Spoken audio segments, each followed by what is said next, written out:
Hello, everybody. My name is Johnny Jetrod, and I want to thank you for joining me today for this global broadcast.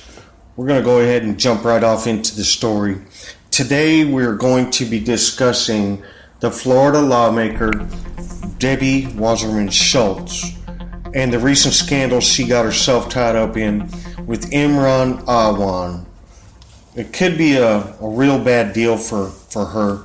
And we're going to discuss it today. Even if you've heard about this, I want to talk about it anyway because I feel like the liberal media at times will allow the Democrats to operate with complete impunity from any type of criticism or backlash from the liberal media.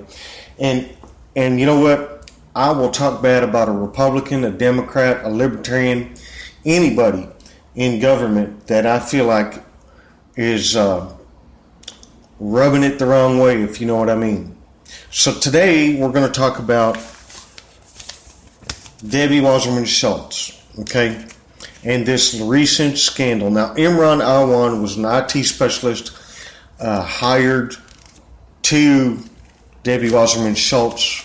He is Pakistani. He's recently worked for several other congressmen, but when they found out that there was something wrong with this guy, some kind of a scandal behind him, he'd been fired from several other positions from helping lawmakers, and yet Debbie Wasserman Schultz continued to employ this gentleman. You know, the thing about it is that we can cover a lot of stuff about Debbie Wasserman Schultz today, and we can talk about several of the things that she's done that have been brought to light recently, like rigging a primary, allegedly, with passing of debate questions, the collusion with the interviewers at the debates, the other things that she may have done that were in connection with the Colorado votes that can't be definitely verified, but there's some suspicions. We can talk about that, but we're not going to talk about that today because a lot of people are already aware of how crooked and criminal the Democrat Party can be and has been, and Debbie Wasserman Schultz is no exception.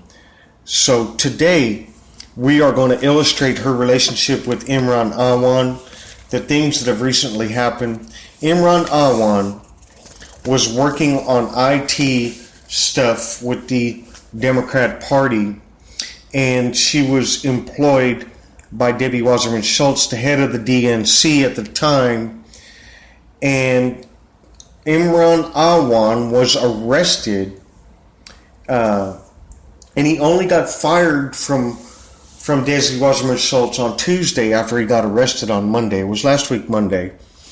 Now, this man is being charged with possible bank fraud and a very possible cybersecurity breach. He wired Imran Awan wired $300,000 to Pakistan before he attempted to flee the country. He was paid a total of about $4 million in conjunction with his partner that he was working with, employed by Debbie Wasserman Schultz. And the day he was arrested at the airport with his wife, they were both carrying $12,000 in cash, American dollars. Now you tell me any person in America that can walk down the street, or especially in an airport, with $12,000 or even be trying to leave the country with $12,000, and you will automatically fall under suspicion. But had he not got arrested, I would imagine he would have passed right on through. So the thing about it is that Imran Awan is connected to the Muslim Brotherhood. And the Muslim Brotherhood is a cover organization that is parenting financially and informationally and cyber information. They are basically parenting information for Al-Qaeda, ISIS. Don't let them fool you. They're connected one way or another. Now, this Imran Awan had access to the DNC computer, Debbie Wasserman Schultz's iPad, and he was able to smash the hard drive that they were working on with a hammer. Does that sound familiar? Yeah, Democrats do that a lot. They smashed several devices before Hillary Clinton's devices could be looked through by the FBI. Well, this Imran Awan committed the same act by smashing his hard drive that he was working on before the FBI could actually apprehend him, and they finally apprehended him at the airport. And the reason why we know he smashed this hard drive is that because the FBI raided his home and found forensic evidence proving that he was the one that smashed his hard drive in the home, and it has been recovered. Now, we're going to go ahead and talk about that. Information about electronic equipment that Debbie Wasserman Schultz says belongs to her and the DNC, and that it should not have been confiscated by the Capitol Police, and that she wanted it back. There was a statement, and she basically threatened the chief of police of the Capitol Police with consequences over the confiscation of the equipment that she claims belongs to the DNC. And the chief of police claims that it was still under investigation. They were still searching through the equipment to possibly charge this man with bank fraud and cybersecurity breaches. Let me play a little clip for you of Debbie Wasserman Schultz basically threatening this chief of police, okay? Here we go. Listen up. Listen. Under my understanding, the Capitol Police is not able to confiscate members' equipment when the member is not under investigation. It is their equipment, and it's supposed to be returned. Well, I think there's extenuating circumstances in this case, and I think that, working through my counsel and, the necessary personnel, if that in fact is the case, and with the permission of, through the investigation, then we'll return the equipment. But until that's accomplished, I can't return the equipment. I think you're violating the rules when you conduct your business that way. I should expect that there will be consequences. Did you hear that? She clearly said there will be consequences at the end of that little bitty soundbite I played for you. That's pretty interesting that she would say that, And then there's a couple of other things that I want to discuss about this too. It's strange that a Democratic Florida lawmaker could be threatening the Capitol Police, who are conducting an investigation, with consequences and not be charged. How is she not being charged for this? Okay. The Capitol Police are holding the equipment. He possibly funneled some of this information off-site and maybe funneled information to the Muslim Brotherhood, who I stated before is a parenting organization for other terrorist organizations. You follow me? This is a strange and twisted story, and it's really kind of unbelievable in the fact that, why is the media in America not up in arms over this?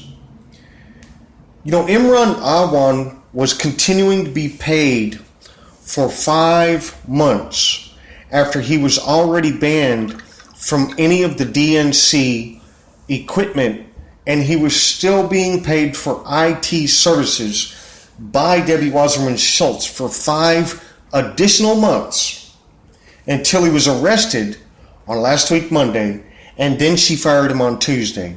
Now, I want to play another little soundbite for you. This is a clip of what her competitor in the congressional race that it will be held in 2018, Tim Canova, her congressional competitor in the race for the 2018 seat. This is what he had to say recently about her. Attention here is because this man was forbidden from touching any congressional computers because there was an investigation into whether or not he had accessed them improperly, and he worked for several members of Congress on the Hill, and he and other family. That's a interviewer interviewing him and asking him a question. Let's just keep going. Members who also worked in the IT business with him made $4 million working on the Hill. I mean, who knew that you could make that much money as an IT specialist? So you got to ask yourself, what's going on here, and what exactly are they being paid to do? Well, what's most troubling is that when the allegations surfaced several months ago, every other Democratic member of Congress who Mr. Awan worked for fired him very promptly. Now, did you hear that?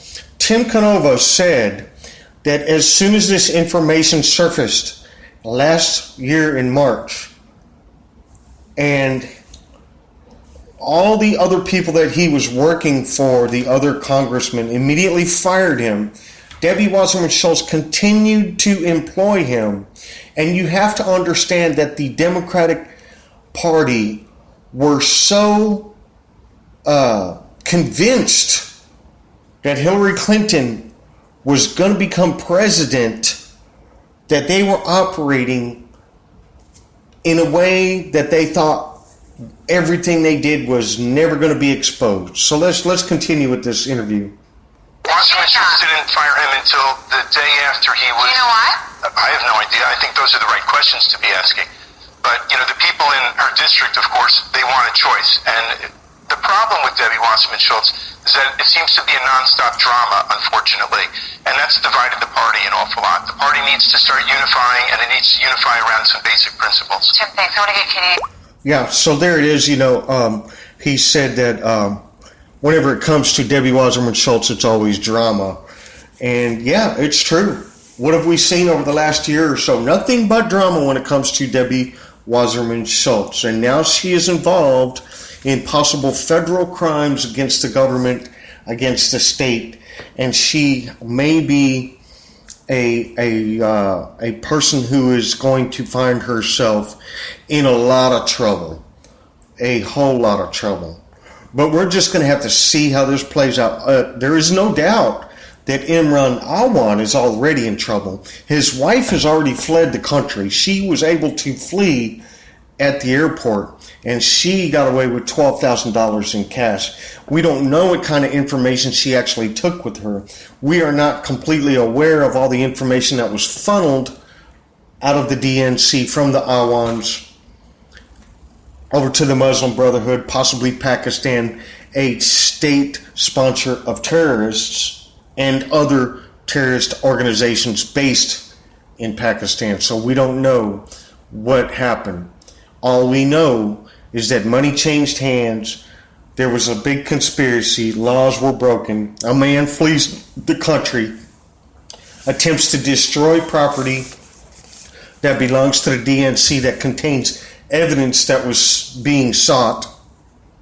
And Debbie Wasserman Schultz threatens the DC police chief with consequences. So there you have it, ladies and gentlemen. This is another twist in the ever-increasing strangeness and corruption of the Democratic Party. So my name is Johnny Jetrod, and I really hope you guys enjoyed this podcast. Come back next time for another installment of the Johnny Jetrod Show, and go ahead and look for my PayPal links in the description below. You can become a supporter if you choose to. Thank you, America.